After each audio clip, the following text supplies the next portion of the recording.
Karandighi school পাড়াতে আবারও চুরির ঘটনা ঘটল। স্কুল পাড়ার ব্যবসায়ী কৌশিক রায়ের বাড়ি থেকে ঠাকুর পূজার সামগ্রী সহ দামি ঘড়ি চুরি গেল। কদিন পূর্বে করণদিঘি থানা পরিসর লাগোয়া একমাত্র শনি মন্দির থেকে দান বাক্স ও তাতে থাকা 4,000 টাকা চুরি যাওয়ার অভিযোগ সামনে এসেছে। বারবার চুরির ঘটনাতে যথেষ্ট আতঙ্কিত এলাকাবাসী। গৃহকর্তা কৌশিক রায় জানিয়েছেন, কদিন আগে তার একমাত্র পুত্রের বিবাহের অনুষ্ঠান সম্পন্ন হয়েছে। বাড়িতে কিছু আত্মীয়রা এখনও রয়েছেন। বাড়িতে লাগানো রয়েছে সিসিটিভি। বিবাহ অনুষ্ঠানের বিভিন্ন উপহার বাড়িতে ছড়ানো রয়েছে। এদিন ভোর 3টা নাগাদ বাড়ির লোকেরা খাবার খেয়ে ঘুমোতে যান। পরদিন দেখা যায় বাড়ি থেকে বেশ কিছু ঠাকুর পূজার সামগ্রী সহ 20,000 টাকা দামের হাতঘড়ি সহ আনুষঙ্গিক জিনিস চুরি গেছে।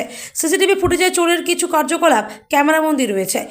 রাত 3টা পর্যন্ত বাড়ি পাহারা দেবার পরেও এই চুরির ঘটনা আতঙ্কিত করে তুলেছে। কৌশিকবাবুর আরও অভিযোগ, করণদিঘিতে বারবার চুরি হচ্ছে জেনেও রাত পাহারা দিলাম, তাও চুরি আটকাতে পারা গেল না।